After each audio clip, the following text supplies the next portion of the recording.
Bet, Tan said. Whoever catches the thief first. The loser pays for everything we drank. News looked at his master, at the 22 empty glasses, at the extremely relative sobriety of the man who had consumed them, and made a quick calculation. I'm certainly faster than someone in your current condition. Tan was already gone. He wasn't drunk, News said, to the space where Tan had been, and then moved to follow him. A hand the size of a small country closed on his shoulder. Where do you think you're going?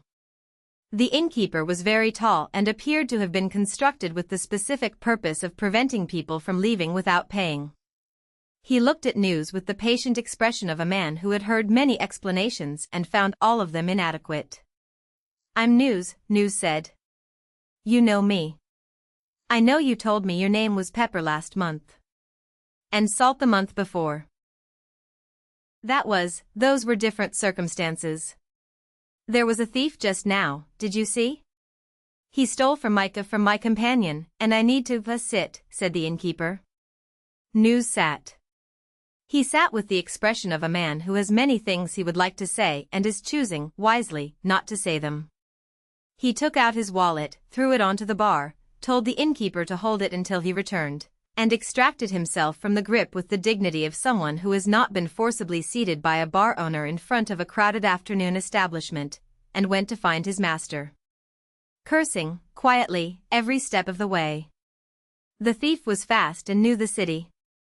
Tan ran, and something in him, some part that had been sitting behind a desk reviewing trade documents and receiving 45-second bows, woke up and found the whole thing genuinely enjoyable. The thief was good. Quick through the gaps, familiar with the angles, using the crowd as cover with the practiced ease of someone who had been doing this long enough to stop thinking about it. Tan followed from the rooftops. It was easier from up here, the city unfolded legibly, the alleys visible as patterns rather than obstacles. He tracked the small figure below and felt the wind off the rooftops and thought that he had not run like this, for no reason except the running, in longer than he could easily calculate. The thief ducked into a side passage and slowed.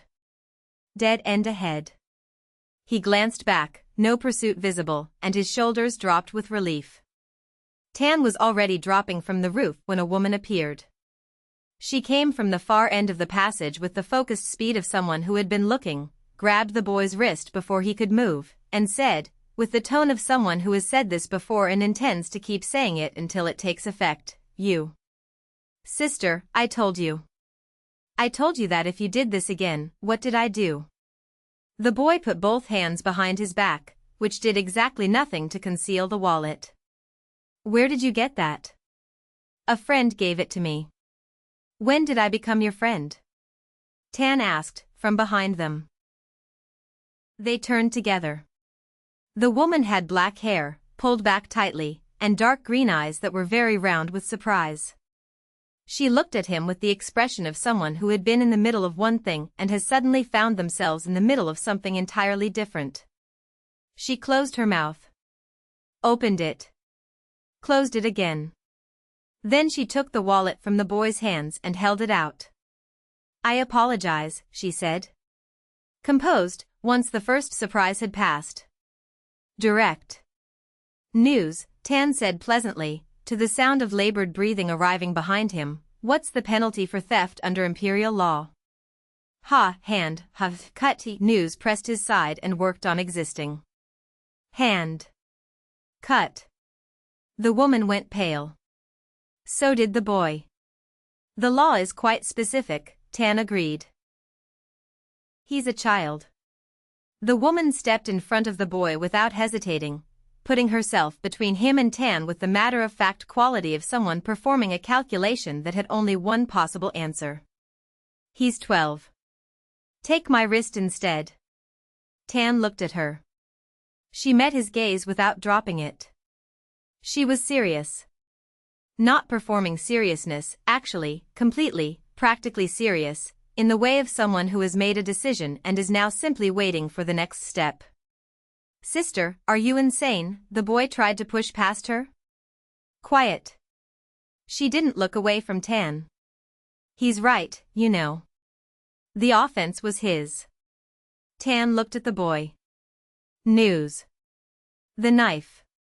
News, still breathing, produced the dagger from his belt. The boy looked at it and his face collapsed entirely. I'm sorry, I'm so sorry, please, I won't. Please, News. Get him out of here. News grabbed the boy by the collar and removed him from the passage, still crying, the sound fading around the corner. Tan looked at the woman. She was still looking at him, and she was, he noticed it now, beneath the composure, trembling. Not visibly. The faintest tension through her shoulders, her jaw.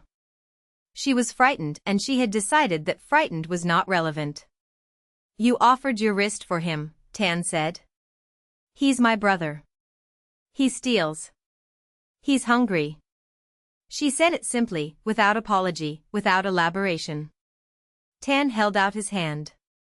She placed the wallet in it, and then, because he kept his hand where it was, she put her wrist in it too. He felt her go very still. He raised the dagger. Wait, he said, let me correct something first. This wrist isn't yours to offer. He turned it slightly in his grip. It's mine. The moment you made the offer, it became mine. She was looking at him. Confused. Still not pulling away. Something cold touched her wrist. She braced. Nothing happened. After a long moment she opened her eyes and looked down. A silver bracelet. Plain, well-made, worth considerably more than a wallet, the one that had been on his own wrist, transferred to hers. This means, Tan said, that when I want my bracelet back, you'll come. Wherever I am. I don't know who you are. You'll find out. He released her wrist. If you sell the bracelet, and you could, it's worth enough, I'll consider that a forfeit and collect both wrists. So I would advise against it. That's not, how would I even find you? You haven't told me your name, you haven't told me where, Rosia Lust, he said.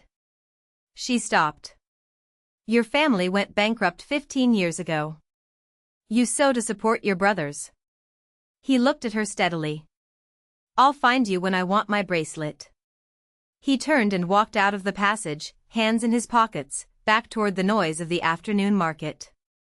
News fell into step beside him a moment later. The boy presumably deposited somewhere educational and the bar debt presumably settled. That woman, News said carefully. You gave her your bracelet. She offered her hand for her brother's crime, Tan said. Without hesitation. Without negotiating. She just stepped in front of him. He rubbed the scar at his chin, the old habit. I found it interesting. News said nothing, which was the correct response. Tan walked back through the market, into the afternoon crowd, past the stalls and the noise and the evidence of a functioning economy he had apparently built while not particularly caring whether he built it. The sun was still good. The wind was still coming off the rooftops clean and direct. His mother had given him sweets with poison in them and called it affection. His brothers had wanted him dead with the consistency of a seasonal phenomenon. His father had looked through him for the entirety of his childhood, with the practiced ease of a man who did not wish to count a particular son among his children. And that woman, bankrupt, clearly struggling, dressed practically and without pretense, had put herself between a 12-year-old and a dagger without pausing long enough to be afraid of it. He thought about that. He did not have a name for what he thought about it. He filed it away under interesting, which was where he put things he intended to return to, and kept walking. The city was loud and bright around him. For the first time in a while, he was not bored.